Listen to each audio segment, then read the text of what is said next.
AI 세계를 접목해서 불교에서 이미 불교에서는 몇천 년 전이긴 하지만은 양자 역학에 대한 어떤 그런 개념이 이게 인연이라고 하는 게 오고 가는 어떤 그런 뭔가 양자와 관련된 그게 있었는 모양이죠. 그러니까 양자라고 하는 구체적인 용어는 없었을지 몰라도 그런 그 정신 세계에서 오는 것은 있었지 않나는 생각이 드는데, 그런 의미에서 이제 우리 김성규 교수님이 이런 지금 초첨단 시대, 과학 시대에서의 양자 역학과 어떤 불교의 관계, 여기에 관한 강의를 아주 멋지게 해주시기 싶습니다. 우리 회장님 나오시는데 박수를 좀 환영해 주세요.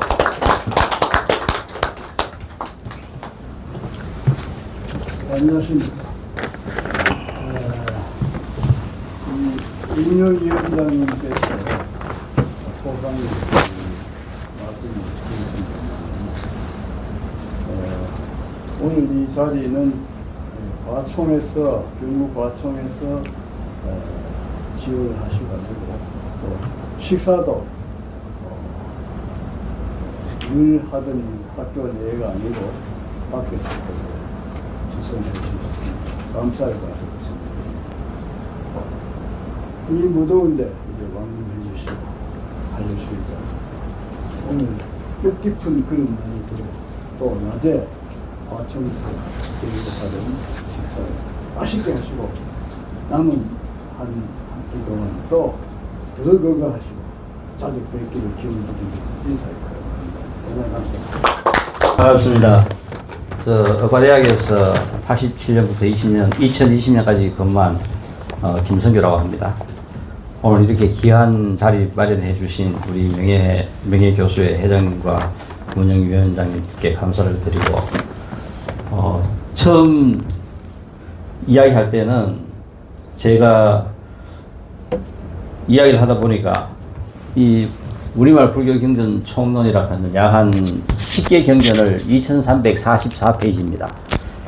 그러니까 평생 경전을 번역해가지고 성경 같이 한 권으로 이렇게 묶은 책을 우리 불교에 관심 있는 분들이 있습니다. 좀 가질 수 있으면 좋지 않겠나 하는 생각에서 이 작업을 했는데, 마침 어제 또 석굴암 갈 일이 있어가지고 석굴암 부처님께 이렇게 올리고 왔습니다. 그래 이 이야기를 하다 보니까 한번 불교 이 경전 성립사라든가 불교에 대해서 쭉 한번 이야기 했으면 좋겠다. 그 이야기가 시작됐는데, 또 가총하고 연결돼가 이야기를 하다 보니까 이 첨단 과학 어떤 분야의 내용이 같이 첨부됐으면 좋겠다. 그 이야기를 하셔가지고 일단 시간 되는 데까지 한번 이 첨단 과학 관계와 이 불교와 관계가 어떻게 되어 있는, 어떤 관계를 갖고 있는지 한번 설명을 해보도록 하겠습니다. 실제 이 세상에 존재하고 있는 모든 것들은 우리가 다 알다시피 생주이멸을 하고 생로병사를 하고 성주개공을 합니다. 그러니까 우리가 예를 들어 가지고 부모님이 돌아가셨다, 그 형제가 그저 돌아가셨다고 했을 때 그 슬픈 감정이 우리 머릿속에 계속 머문다면은 아마 지금도 다 못 살 겁니다. 어떤 생각이 일어났다가 머물다가 그저 또 이 변하다가 또 멸합니다. 어떠한 것도 형체가 있는 것이든 형체가 없는 것이든 전부 다 이 생주이멸을 하고, 우리 이 몸뚱이도 생겼다가 그죠 늙고 병들어가지고 언젠가는 또 멸합니다. 또 이 우주도 성주개공을 해요. 생겨가지고 또 언젠가는 지금 주계열성, 태양도 지금 주계열성입니다. 약 한 태양의 나이가 약 한 130억 년에서 140억 년 정도 돼요. 그러니까 한참 청년 지금 나이 정도라 가지고 저희들이 이 지구에서 생활하고 이 태양이 앞으로 최소한도 약 한 70억 년 이상은 이 주계열성의 기능을 발휘하니까 70억 년 이상은 지구에서 사는데 크게 무리가 없지 않나 하는 생각입니다. 그래서 실제 존재하고 있는 모든 것들은 무상하다. 끊임없이 그죠 변하는데 시작했다가 멸합니다. 이 원칙을 벗어날 수 있는 건 아무도 없어요. 자, 그래서 우리가 오늘 우리 영남대학교에서 출발해가지고 전부 다 이 강의 마치고 포항 앞바다 가가지고 바람실에 갔습니다. 마침 누가 앞바다에서 그죠 커피 한 잔을 뽑았는데 바람이 불어가 커피가 그 바다에 툭 빠져버렸어요. 그러면은 이 커피 한 잔이 포항 앞바다에서 쏟아졌는데 이 태평양을 휘저어 가지고 내가 하와이 가가지고 그 커피잔에 물 한 컵을 딱 떴습니다. 그랬을 때 과연 내가 포항 앞바다에서 그 쏟았던 그 커피 분자 몇 개가 이 컵에 들어왔을까? 실제 이거를 계산하면은 약 한 7개에서 10개 정도의 커피 분자가 들어와요. 이 어마어마한 태평양 그 바다를 휘저어도, 그러니까 이게 뭐냐면은 우리 아보가드로스 6 곱하기 10의 23승 22.4리터에 들어있는 그죠? 물 분자의 수는 22.4리터에 10의 23승계입니다. 그러니까 우리가 한 컵 크면 20.4리터에서 공 하나 띄고 공 하나 띄고 잡아도 약 한 10의 21승 오다 정도 돼요. 그러니까 21승 정도의 숫자 같으면은 태평양과 같은 그 어마어마한 바다를 휘저어도 다시 떴을 때 약 한 7개에서 10개 정도의 그 커피 분자가 다시 들어온다는 그 이야기입니다. 혹시 우리가 오늘 저녁에 북극성을 쳐다봤어요. 쳐다보는 순간 북극성이 폭발했습니다. 그럼 과연 저 북극성이 언제 폭발했을까? 실제 우리가 지금 오늘 그 관찰을 했지만, 우리 눈에 보였지만은 그 북극성에서 출발한 빛이 우리한테까지 오기에는 얼마나 걸리냐 하면은 약 한 600광년이 걸려요. 정확하게 북극성의 위치가 우리 지구에서 500광년에서 1000광년 정도 사이에 있다고 추정하는데 약 한 600광년 정도 걸렸다고 생각한다면은 600년 전에 출발한 빛이 지금 우리한테 도착하는 거라요. 빛이 1년 동안 가는 거리가 1광년입니다. 그러니까 북극성이 실제 오늘 폭발했다 하면은 600년 전에 폭발한 그 북극성의 빛이 오늘 우리한테 보이는 거라요. 이제 우리가 어마어마한 숫자, 이 거대한 우주, 이제 이런 부분들이 실제 우리가 살고 있는 이 우주가, 그리고 또 이 미세 입자들이 그렇게 어마어마한 숫자로 이루어져 있구나. 이 지구상에서 지금 우리가 이렇게까지 잘 살게 만들고 인간 천국으로 만들게 된 가장 크게 기여를 한 분들, 뉴턴의 만류인력, 아인슈타인의 상대성 원리, 보아 그 등의 양자역학, 그다음에 맨델브로의 그죠 프랙탈 이동, 유전자에 대한 연구, 특히 여기서 뛰어난 다윈의 종의 기원부터 시작해가지고 리처드 도킨스의 이기적 유전자, 그다음에 총균세, 사피엔스, 제너럴 다이언트의 사피엔스, 그죠? 총균세. 실제 1996년 단세포 생물 시아노박테리아 게놈 지도를 완성한 것이 1996년입니다. 저것을 풀어보고 나니까 저 단세포 생물이 45억 년 동안 살았던 그죠? 삶의 궤적들이 그냥 그대로 다 바뀌어졌어요.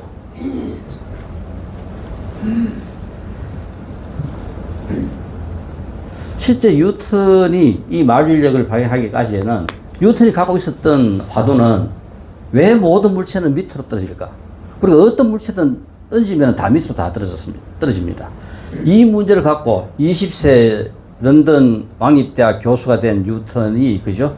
이 문제를 계속 연구하던 중에 그 생각을 집중할 수 있었던 흑사병이 다시 창궐을 해가지고 3년간 그 런던의 대학이 휴교령이 내립니다. 그때 마침 울즈톱이라는 고향으로 돌아가가지고 온 자기의 그 생각을 집중할 수 있는 기회가 있었어요. 그때 결국은 이 만류인력의 기초, 왜 모든 물체가 밑으로 떨어질까 하는 이 생각에 우리 혹시 그 바닷가에 조수 간만의 차, 이건 결국은 달하고 그죠? 이 인력 관계에서 실제 이 물체가 떨어지는 중력 가속도를 하니까 980인데 그 달하고 인력에서의 그죠? 그 크기는 0.28입니다. 이거를 계산하니까 약간 지구와 그 다음에 태양까지의 거리, 지구와 달까지의 거리, 이것을 계산하니까 그죠? 38만 4천하고 이 비율에서 거리의 제곱만큼의 힘이 작용하는 거라요. 그래서 결국은 이 식에서 거리의 제곱에 반비례하고 질량의 크기에 비례하는 그 기본적인 원리를 그 차가 떨어지는 그 순간에 혹시 그죠? 바로 중력 가속도와 달에서의 인력과 이것을 계산해 보니까 대충 맞아 떨어지는 거. 이걸 갖고 뉴턴이 미분도 만들고 적분도 만들고 모든 계산을 평생을 해냅니다. 그래서 결국은 이 만류인력의 법칙을 만들었어요. 세상에 존재하고 있는 모든 물체 사이에는 힘이 작용한다. 아마 인류 역사상 가장 위대한 발견 중의 하나가 이때 일어납니다.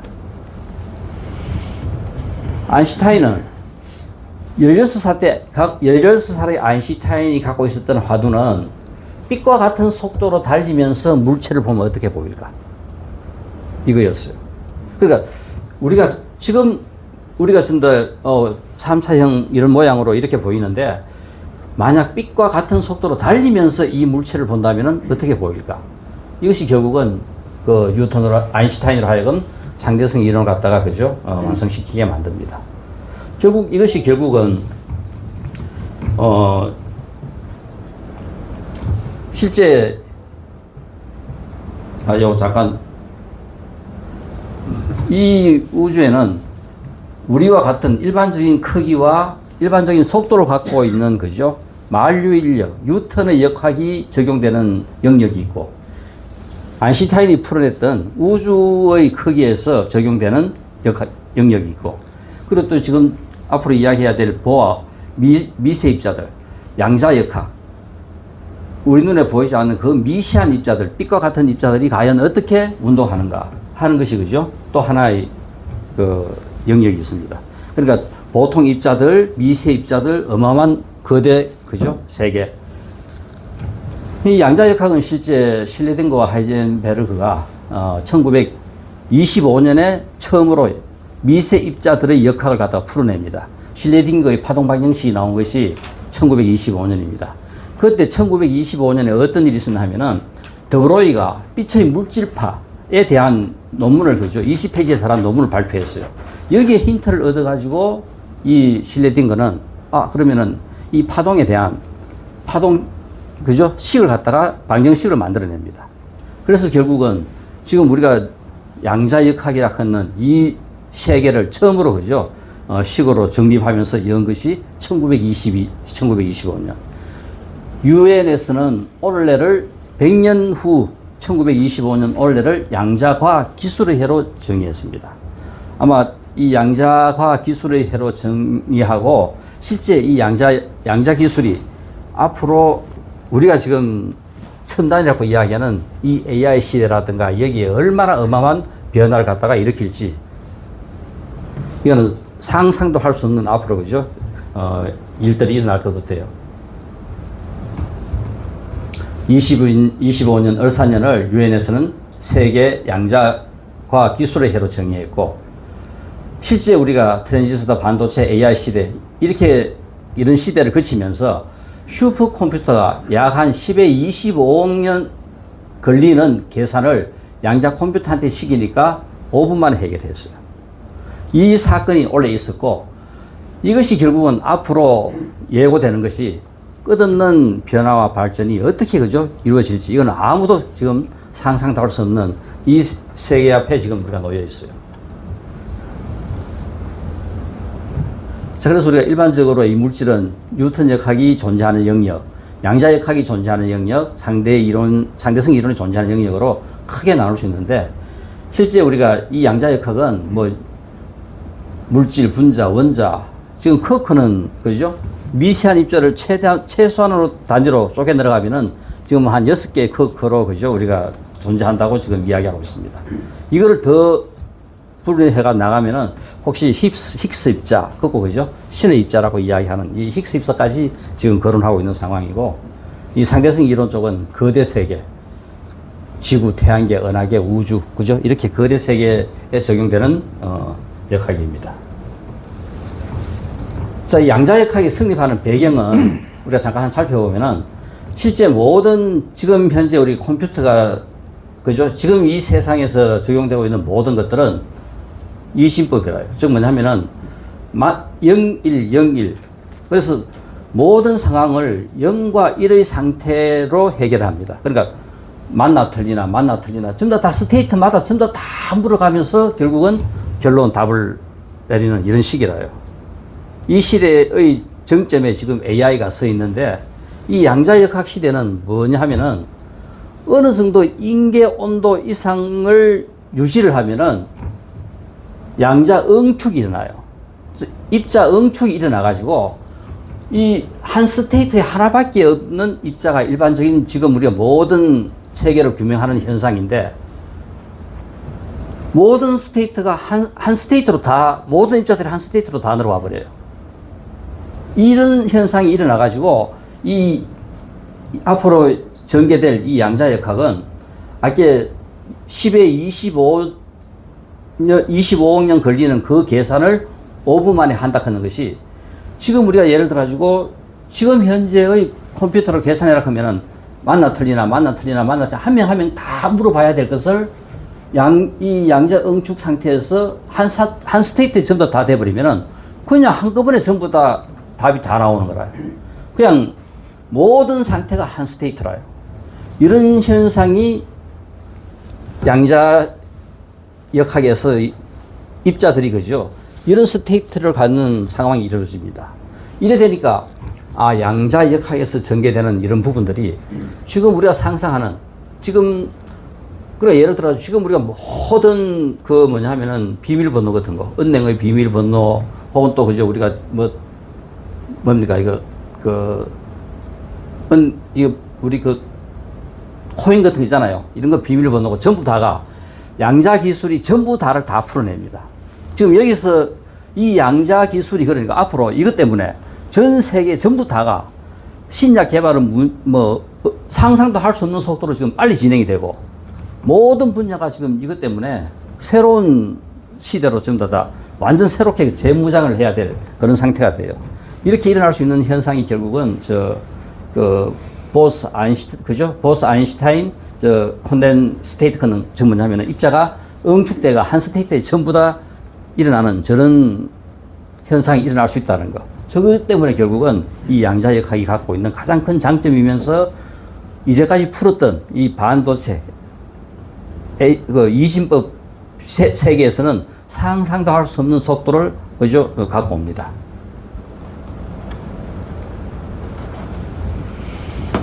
자, 실제 우리가 인간이 이렇게까지 잘 살 수 있게 된 가장 중요한 역할 중에 하나가 태양이 과연 어디에 있는가? 태양계의 기적은 은하계의 위치에서 태양은 가장 그래도 조금 중심에서 떨어져 가지고 적정한 위치에 있는 것이 태양이 결국은 그죠 지속적으로 잔해로부터 지구를 보호해주고 태양은 안전한 궤도에 있고 태양은 성단으로부터 멀리 떨어져 있어 가지고 그죠 안전합니다. 이것이 결국은 태양계 주위에 있는 모든 행성들이 그래도 지 궤도를 지니면서 도울 수 있는 역할을 했고 지구는 태양계에서 지구의 위치 어느 정도 그죠 수성, 금성, 지구 그리고 또 목성, 토성 이런 것들이 그죠 바깥에서 막아주고 이렇게 있는 이 위치가 가장 절묘한 어느 누가 어떻게 배치한다 하더라도 지금 현 지구가 있는 이 위치 지속적으로 발전할 수 있는 지속적으로 일정한 그죠 기후 변화가 지속 일어날 수 있게 한 이 현상이 결국은 태양계에서의 구조가 결국은 그렇게 만들어냅니다. 만약 여기서 지구에 달이 없다. 그럼 지구에서 만약 달이 없다 하면 우리가 이래 살 수가 없어요. 즉 뭐냐면은 달이 있어가지고 지축이 일정한 궤도로 변하지 않고 움직이게 만들어줍니다. 만약 달이 없었다 하면은 지축은 20도, 30도 궤도로 엄청 흔들리면서 운동을 해요. 그럼 지금 생명 현상들이 이렇게 지속적으로 유지될 수가 없는 상황이 일어납니다. 이 모든 것들이 정말 어느 누가 한다 하더라도 이렇게 절묘한 그죠 한 수는 둘 수 없어요. 지구는 태양으로부터 적정한 거리에 있고 지구는 거대한 개수 행성으로부터 안전한 거리에 있고 태양은 안정적이며 연속적인 항성이다. 태양만큼 계속 끊임없는 저 원자폭탄을 갖다가 터뜨리는 일정한 원자폭탄을 터뜨리는 항성도 잘 없습니다. 그러니까 좀 더 밝았다가 좀 더 약했다가 이런 대부분 항성들이 많은데 태양과 같이 거의 균일한 그죠 원자폭탄을 터뜨려 가지고 일정한 빛을 전하고 있는 태양과 같은 항성도 잘 없다. 태양이 저렇게 안정적인 항성이기 때문에 태양 주위에 있는 이 행성에서 생명이 그죠 발생하고 이렇게 성숙하고 끊임없이 발전할 수 있는 이런 그죠 기회를 갖다가 만들게 됩니다. 그리고 거대 이 목성 옛날에는 이 지구에 그죠 다른 행성들도 충돌하고 했는데 지금은 저 목성의 강한 중력에 밀려서 모든 것들 지구에서 거의 다 막아주고 있습니다. 지구의 모노도로 다 막아주고 있습니다. 이 모든 조건들이 어느 누가 그죠 이 묘수를 뜬다 하더라도 이렇게 절묘한 수는 뚫을 수가 없다.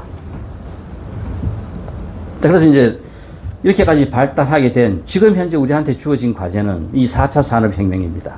이 4차 산업혁명이 있기까지의 전기기관 1차 산업혁명, 2차 산업혁명, 컴퓨터 인터넷에 의한 3차 산업혁명을 거쳐서 지금 우리는 AI 기술을 그죠 핵심 동인으로 하는 4차 산업혁명 시대에 이제 접어들었고 이것이 지금 앞으로 어떻게 그죠 변하고 바뀔지 이 관점에서 지금 저희들은 서 있습니다. 이것이 가능하게 했던 것은 바로 다른 것이 아니라 우리 5G 그죠 한 3, 4년 전에부터 한 4, 5년 전에부터 이 5G라고 하는 이야기가 우리 휴대폰 전부 다 지금 다 5G입니다 대부분. 그러니까 처음 우리가 3, 4년 전에는 휴대폰을 갖다가 5G로 바꿔도 그때는 5G나 4G나 속도 차이가 거의 안 났어요. 지금은 5G나 4G는 속도 차이가 엄청납니다. 왜냐하면 5G에 대한 모든 안테나 시설이 거의 다 이제 갖춰졌어요. 그렇기 때문에 5G는 4G보다 속도가 약 한 70배 정도 빠릅니다. 결국은 이 5G가 세상을 바꾸는 그죠 가장 중요한 원동력이 되었어요. 뭐냐면 속도입니다. 실제 아무리 많은 데이터가 있다 하더라도 그 데이터를 우리가 끄집어내 쓴다 했을 때 뭔가 물어서 바로 답이 탁 나와야 되는데 묻고 난 다음 1년 후에, 한 달 후에, 하루 후에 답이 나온다면 아무 의미가 없습니다.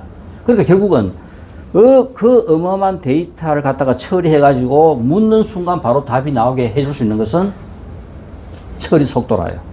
이 처리 속도를 가능하게 한 것이 5G가 가능하게 했고 그래서 결국은 예를 들어 이 5G 같은 경우는 4G 시대 때는 아이고 내가 오늘 KTX 타고 서울 한번 다녀와야 되겠다 그거 생각해서 KTX에서 영화 한 편, 한 2시간 정도 영화 한 편 보겠다. 휴대폰에 다운받습니다. 한 5, 6분 정도 시간이 걸리는 것을 지금 우리가 다운받으면은 10초 내에 그저 다운 다 받을 수 있어요. 이렇게 엄청난 속도 차이가 있는 겁니다. 자, 이것이 변화시킨 가장 중요한 것은 실제 우리가 4차 산업혁명의 가장 바탕이 되는 그저 사물 인터넷이라든가 AI라든가 빅데이터, 딥러닝에서 중요한 이 5G, 이 AI 시대를 이끌었던 중요한 이 딥러닝 계통이 실제 우리가 1960년대부터 시작해가지고 발달하다가 멈췄다가 여러 번 거쳤어요. 그렇지만 결국은 아무런 해결도 못 해냈습니다. 그러다가 우리가 한 4, 5년 전부터 챗 GTP, 그죠? 상상도 못했던 챗 GTP가 나와가지고, 오늘 내가, 그죠? 세계 의학 물리학회인데, 여기에 할 축사를 써도 크면은 챗 GTP가 알아 쭉 전부 다 써줘요. 어떤 상황을 갖다가 대입을 하면은 거기에 맞게끔 축사뿐만 아니라 여러 가지 상황을 전부 다 이렇게 할 수 있는 것은 이것을 가능하게 만들었던 것이 어마어마한 많은 데이터를 처리할 수 있는 속도 때문에 옛날 딥러닝 이 프로그램 개발해가지고 안 됐던 것이 실패해가지고 다 포기했던 것이 어느 순간 옛날식이 있으면 다 맞아진 거라요. 그래서 결국은 상상도 할 수 없을 만큼 빠른 속도로 AI 시대가 열리는 겁니다.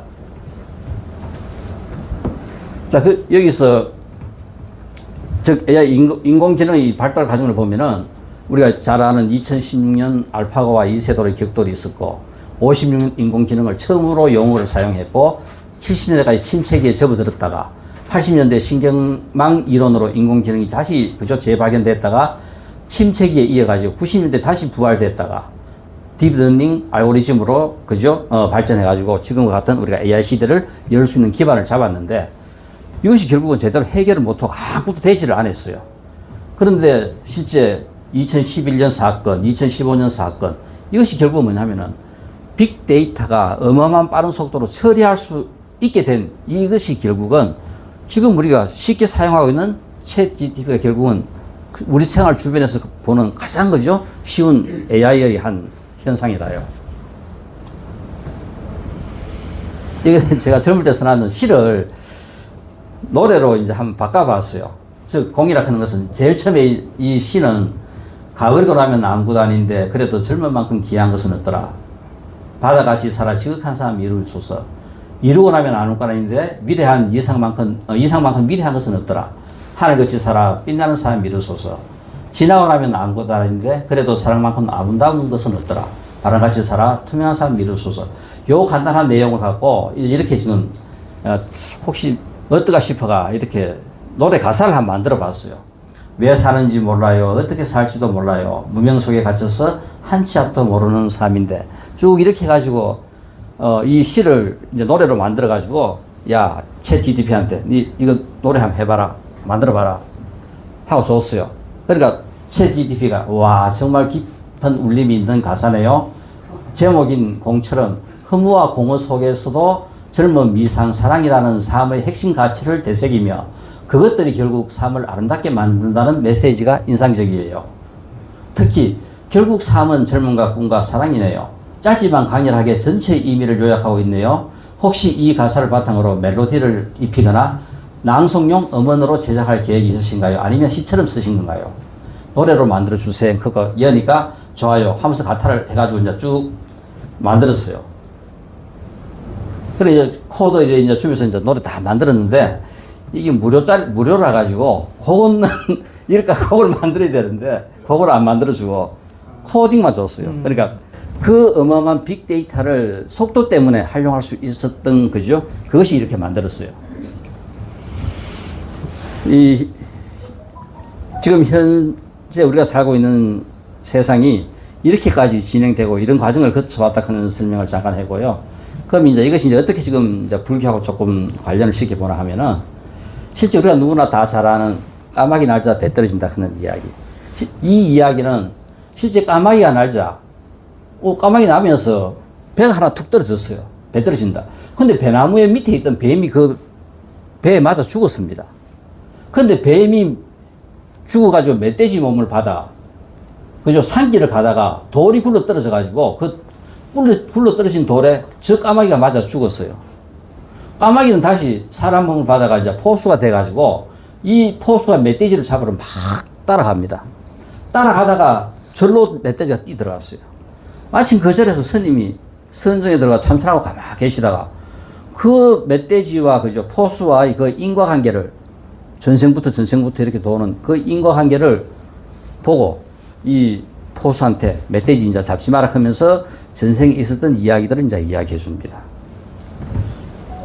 근데 우리가 이제 이 이야기 속에서 우리가 살아가면서 우리가 볼 수 있는 스테이트는 한 스테이트밖에 없어요. 우리 눈에 보이는 이 한 스테이트만 우리는 지금 보는데 과연 과거의 스테이트도 볼 수 있고 그죠? 또 공간적으로 어마어마한 넓은 그 스테이트도 우리가 볼 수 있다고 생각한다면 상황이 달라져요. 양자역학이라고 하는 것이 우리가 이런 상황을 갖다가 충분히 얘기를 할 수 있는 내용이 나만 지금 한 스테이트 나만 있으니까 나밖에 몰라요. 그런데 한 스테이트에 우리 전부 다 같이 들어있어요. 다 알 수 있는 거라요.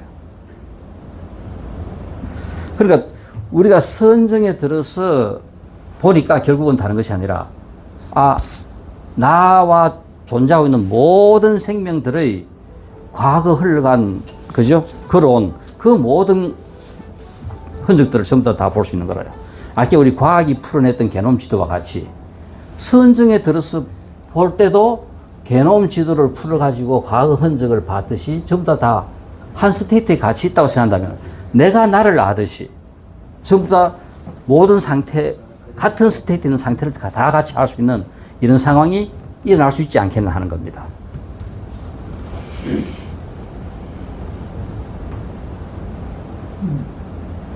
그래서 결국 이제 이 경전이 성립될 수 있었던 그죠? 배경은 불교는 실제 뭐냐면 신이 존재하지 않는 종교이기 때문에 존재하고 있는 것은 진리를 바탕으로 존재합니다.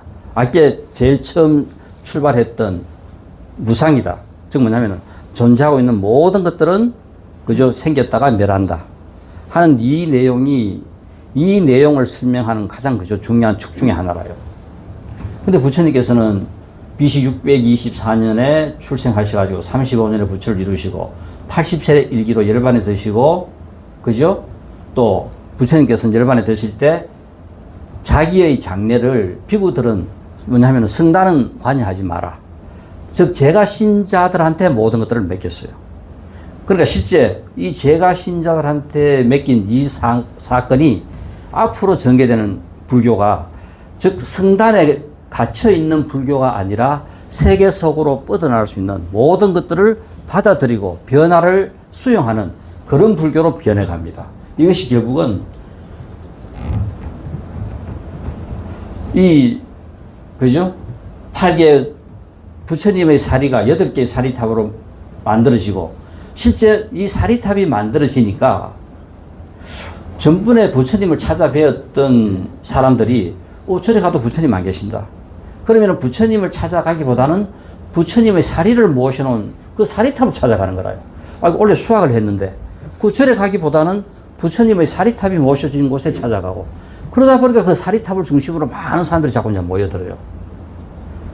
이래 되다 보니까 실제 사리탑이 엄청난 새로운 신앙의 형태로 그러니까 부처님께서 열반에 드시고 난 다음 새로운 신앙의 형태를 만들어가고 그리고 또 중요한 일은 이 어마어마한 거대 성단이 갈라집니다.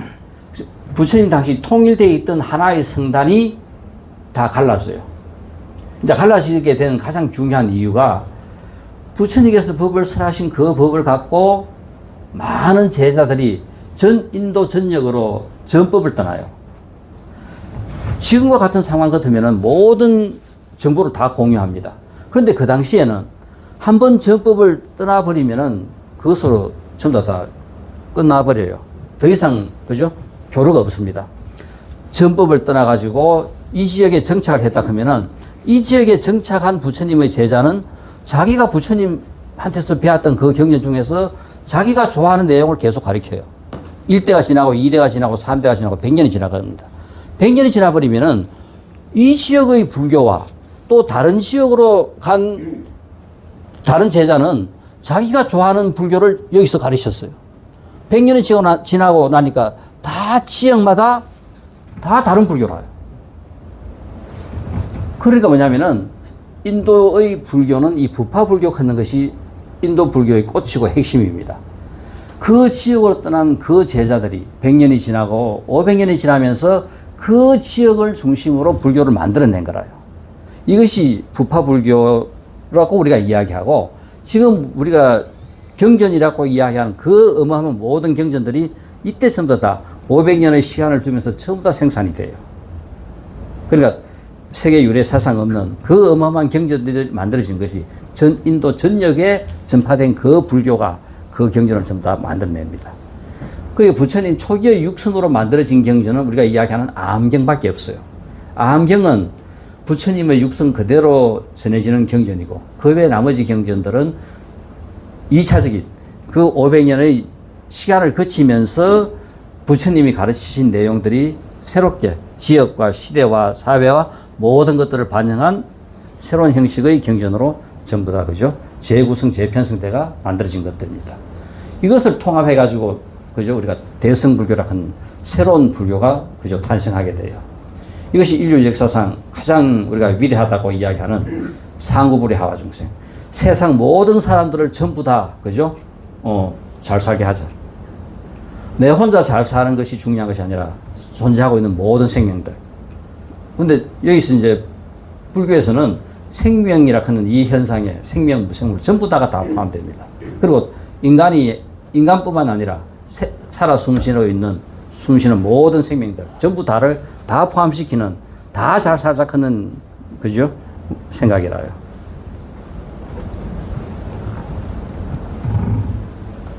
자, 그래서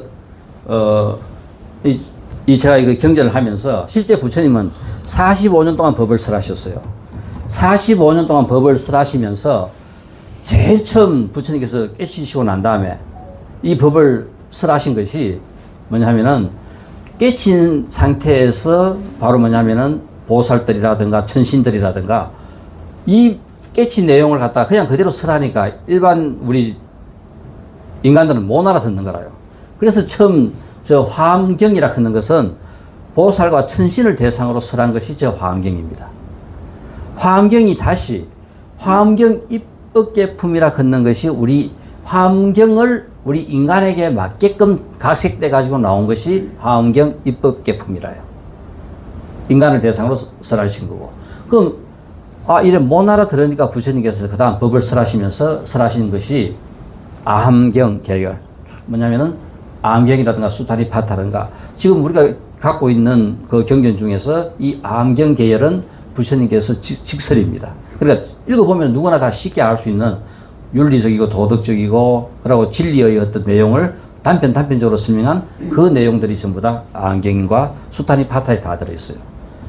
이것이 이제 조금 그 시간이 지나 방등경.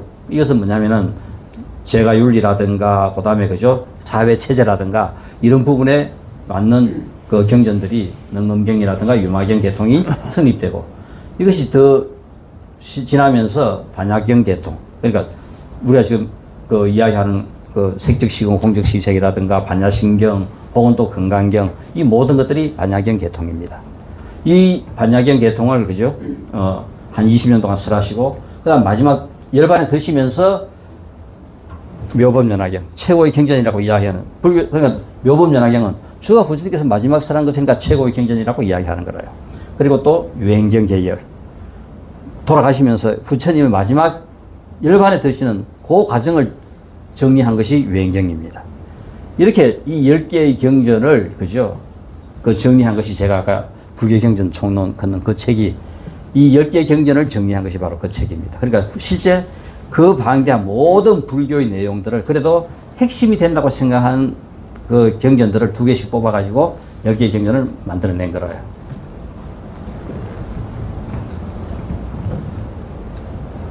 그러니까 부처님께서 이 깨치고 가르치신 내용을 우리가 한마디로 본다면은 실제 아까 이 봤던 뉴턴이라든가 아인슈타인이라든가 했던 이 전부 다 이야기 역학들은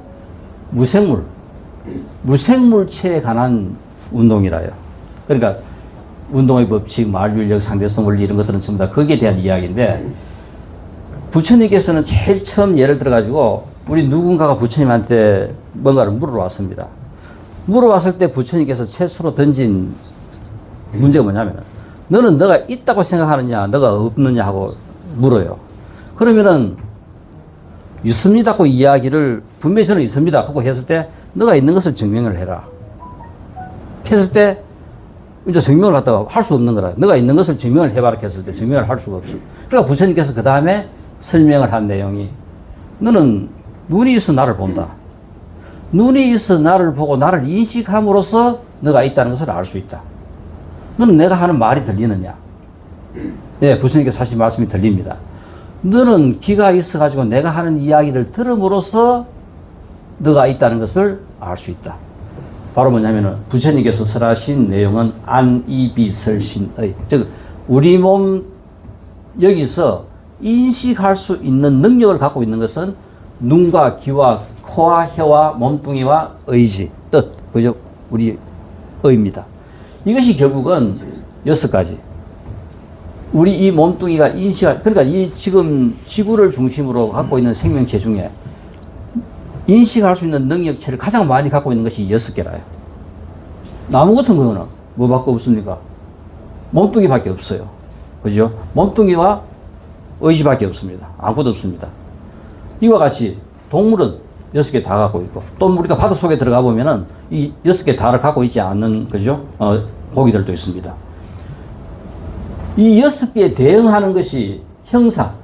눈으로는 형상을 보고, 귀로는 소리를 듣고, 코로는 냄새를 맡고, 혀로는 맛을 보고, 몸으로는 감촉을 느끼고, 뜻으로서는 생각의 대상이 되는 이 6가지가, 그죠? 능력, 인식할 수 있는 능력 6개.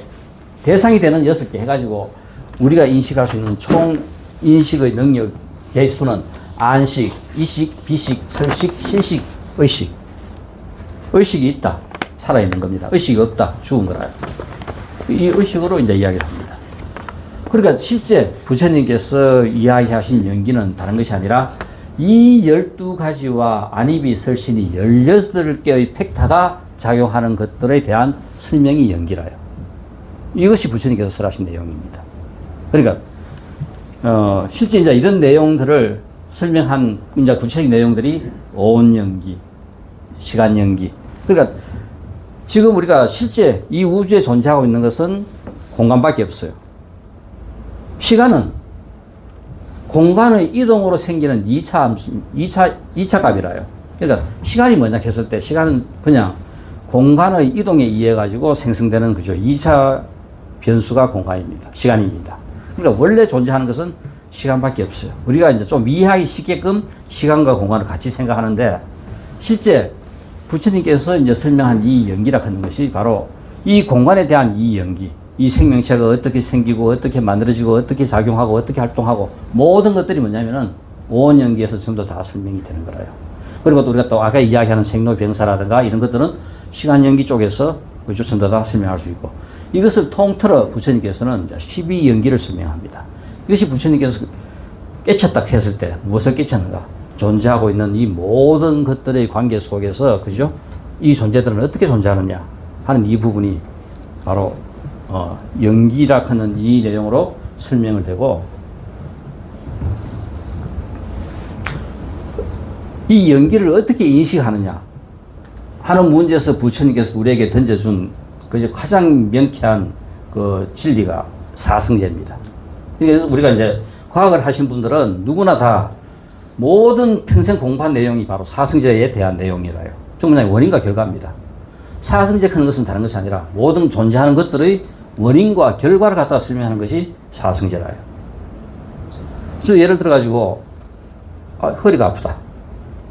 허리가 아픈 현상은 그죠? 우리가 사성제 중에서 허리가 아프다. 나타난 현상이 고입니다. 그 다음에 집은 왜 허리가 아픈가? 원인입니다. 원인이 집이라요. 멸은 아픈 허리가 해결된 상태가 멸입니다. 도는 실천 방법이라요. 그러니까 어떤 일이 일어났을 때의 원인과 결과가 그죠? 고집이고 해결된 상태에서의 원인과 결과가 멸도입니다. 그래서 이 실제 불교의 구조라 하는 것은 어떤 문제가 일어났을 때 그 일이 왜 일어났는가가 그죠? 고집이고 그 문제를 해결한 상태에서의 고집이 그죠? 멸도라요. 문제가 있는 상황을 우리는 호라고 이야기하고 문제가 해결된 상태를 낙이라고 이야기합니다. 호가 해결된 상태 이건 낙이라요. 즐거운 거라요. 바로 이 호에서 벗어나는 것을 우리가 해탈이라고 이야기합니다. 그래서 초기 불교에서의 목적은 해탈이라요. 어떻게 하면 고에서 벗어나는가. 그래서 우리가 고집멸도를 하면서 전부 다 우리가 다 고에서 벗어날 수 있다고 이야기하고 있고. 자, 그래서 우리가 허리가 아프다 했을 때는 고고. 그러면 병원에 가가지고 진단을 해보니까 디스크더라. 디스크가 결국은 원인, 집입니다. 그 다음에 멸은 수술을 해가지고 나았다 하면 수술이 도입니다. 나아진 상태가 멸이라요. 침을 맞아가 나았다. 그러면은 도가 침입니다. 운동을 해가 나았다. 운동이 도인 거라요. 그러니까 실제 어떤 방법으로 해결할 것인가는 다양한 방법으로 우리가 다 해결할 수 있습니다. 그러니까 그 사람한테 가장 적절한 방법을 처방을 내려줄 수 있는 거라요. 자, 그래서 우리가 이런 구조가 실제 우리가 이 부처님께서 설하신 이 아까 이 인과율이라 하는 것은 무생물체, 뉴턴의 역학이라든가 이 아인슈타인의 상대성물이라든가 이 모든 것들은 정확하게 우리가 그죠? 정확하게 맞아갑니다. 왜냐하면은 내가 어떤 물체를 던졌을 때 이 던진 물체가 예를 들어 가지고 어떤 속도로 몇 초 후에 어느 위치에 떨어진다 계산하면 정확하게 딱 나와요. 여기에는 다른 변수가 의지가 없습니다. 무생물체는 의지가 없기 때문에 의도하는 대로 결과값이 정확하게 나오는데 과연 의지가 있는 생명체에도 과연 이런 인과율이 작용하는가? 이게 진짜 제일 중요한 문제라요. 그러니까 과연 생명체에도 이런 그죠? 무생물체에 성립했던 이런 인과율이 성립할 수 있는가? 여기서 부처님께서 들고 나온 가장 중요한 팩타가 선악의 문제입니다. 좋고 나쁘고 선악에 대한 이 문제가 예를 들어 오늘 우리 친구들 다 수업 잘했다. 공부 열심히 잘했으니까 돈 10,000원 준다. 돈 10,000원씩 줬을 때 그 돈 10,000원 받고 기분 나쁜 사람 아무도 없어요. 다 기분 좋아요. 더 기분 좋을 수도 있고 덜 좋을 수도 있지만은 다 기분은 좋은 쪽입니다. 그런데 오늘 전부 다 수업 시간에 열심히 안 했기 때문에 전부 다 종아리 한 대씩이다. 다 종아리 맞아가지고 기분 좋은 사람 아무도 없어요. 다 기분 나빠요. 더 나쁜 사람이고 덜 나쁜 사람이지만 다 기분 나쁩니다. 그러니까 이 선악의 개념에서 전반적으로 전부 다 뭐냐면은 관계는 다 맞아 들어가는 거라요. 어떤 일이 일어났을 때 방향성은 같다 같은 겁니다. 그 일이 일어났을 때 좋은 쪽이다 나쁜 쪽이다 하는 이 방향성은 같다 하는 것이 의지가 있다 하더라도 성립한다 하는 겁니다. 그래서 이 부처님께서 설하신 연기가 실제 그죠? 이 불교는 숫자가 보면 어마어마해요. 상상도 할 수 없는 이 어마어마한 숫자. 현대 과학이 풀어낸 모든 것들은 전부 다 이 수가 통계가 바탕입니다. 통계 이해 가지고 모든 것들은 일어나는 일들이 다 그대로 일어나요. 프랙탈 이루어요. 현대 과학이 앞으로 21세기, 21세기 세상이 어떻게 변할 것인가 하는 가장 그죠 중요한 내용이 프랙탈 이론과 유전자에 대한 연구입니다. 이것이 결국은 따라가는 것들이 전부 다 뭐냐면은 어마어마한 숫자가 많기 때문에 일어날 일들이 그냥 그대로 일어나는 거라요. 내가 오늘 여기 우리가 특강에 우리가 오신 분들, 못 오신 분들. 그러니까 이 오신 분들은 어떻게 하더라도 모든 팩타를 대입하면은 오게끔 만들었고, 확률이 우리가 얼마였는지는 모르지만 딱 오는 순간 확률이 1이 돼버린 거라. 일어나지 않았던 것은 확률이 0.49가 됐다 하더라도 그 순간은 0.49였지만 오지 않았다 하는 그 사실을 해가지고 안 온 것이 확률이 1이 돼버립니다. 그러니까 프랙탈 이론이 결국은 세상의 어떤 일도 결국은 일어날 일만 일어난다 하는 거라요. 이것이 앞으로 프랙탈 이론이 앞으로 세상을 만들어갈 중요한 거죠. 내용이 됩니다. 그래서 연기가 성립하는 것도 결국은 경우의 수가 어마어마하게 많을 때는 전부 다 맞아지더라. 이것이 바탕입니다. 그래서 우리가 확률적으로 통계적으로 이것이 바탕이 되지 않는다면은 지금 현재 일어나는 이 모든 것들이 우리가 왜 이 몸 바다가 이렇게 살아가는가, 어제 어떤 일이 일어나는가, 오늘 어떤 일이 일어날 것인가 하는 모든 것들이 전부 다 거기에 근거해서 다 일어날 수 있다. 이래 따지니까 실제 이 전생의 문제도 이 전생의 문제는 동양 사회에서만 일어나는 일이 아니라 서양 사회에서도 똑같습니다. 과연 전생이 있을까 없을까? 서양에서는 과학적으로 증명을 해요. 실험을 한 내용이 일란성 상동이가 실험을 합니다. 그러니까 전생이 있을까 없을까 하는 이 문제에서 일란성 상동이를 갖고 실험을 했는데 실제 독일 캐톨릭 부유한 집에서 태어난 일란성 상둥이를 한 명은 그 집에서 그냥 키우고 한 명은 유대인 집에 가서 보내가 키웠어요. 전혀 별개로 완전 다르게 키웠는데 40년 후에 일어난 사건. 미네소타 대학 세계 생물학회에서 40년 후에 둘이 다 갔다 생물학 교수가 돼가 거기서 딱 마주쳤어요. 전혀 다르게 키웠던 그 두 사람이 결국은 어쨌든 취미라든가 입었던 옷이라든가 그죠?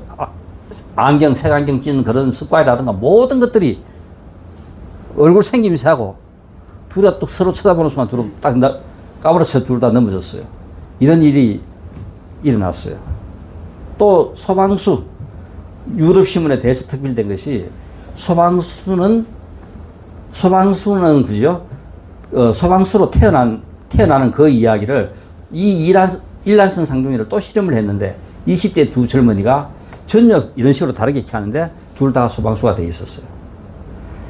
이런 것들이 결국은 과연 전생의 문제에 대해서 유럽이 접근한 방법이었고, 그러니까 스티븐슨 박사는 1970년 무렵에 약 한 1300개 정도 전생을 기억하는 사례를 모았어요.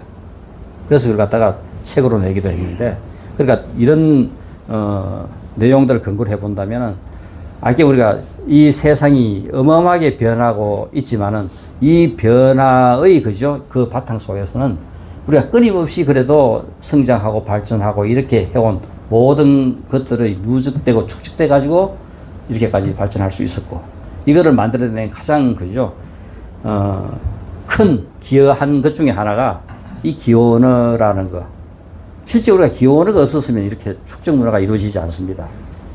우리 지금 일반 언어, 그죠? 문자 언어 같은 경우는 예를 들어 톨스토이가 그렇게 뭐 부활 같은 책을 내가 읽었다 해가 톨스토이 같은 그런 작품을 쓸 수 있겠어요? 뉴턴의 말인력을 그 식을 내가 보고 숫자를 대입하면은 우리 뉴턴만큼 문제를 풀어냅니다. 기원어는 우리 인간이 개발한 모든 것들을 축적하고 발전시키는 원동력이 돼가지고 그 짧은 기간 안에 인간을 이렇게 그죠? 지구상에서 0.1%밖에 안 되는 인간이 결국은 가장 짧은 기간 안에 사자가 이 지구의 그죠? 이 포식 세계를 갖다가 점령한 것은 상당히 긴 시간을 거치면서 점령을 해요. 그리고 오래 갑니다. 근데 우리 인간은 순식간에 그죠? 어느 누구도 상상도 못하는 순식간에 이 지구의 최고위 포식자가 되어버려요. 그리고 감히 어느 누구도 도전할 수 없는 이런 상황을 만들어냈습니다. 조금 두껍게 이렇게 저래 했는데 아마 이 불교하고 세계 첨단 뭐 양자의 관계가 어느 정도 설명됐을지는 모르겠습니다. 일단은 그 어떻다 하는 상황을 그죠? 그냥 단편적으로 쭉 설명을 나열해 봤습니다. 좀 그래도 머리 좀 식히시고 세상은 이렇게 해서 또 그죠? 이런 것들이 이렇게 앞으로 세상을 변화시키겠구나 하는 생각을 하시면서 그리고 또 나머지 우리 여생을 생각하고 걸어간다면은 좀 더 보람되고 좋지 않겠나 하는 생각입니다. 감사합니다.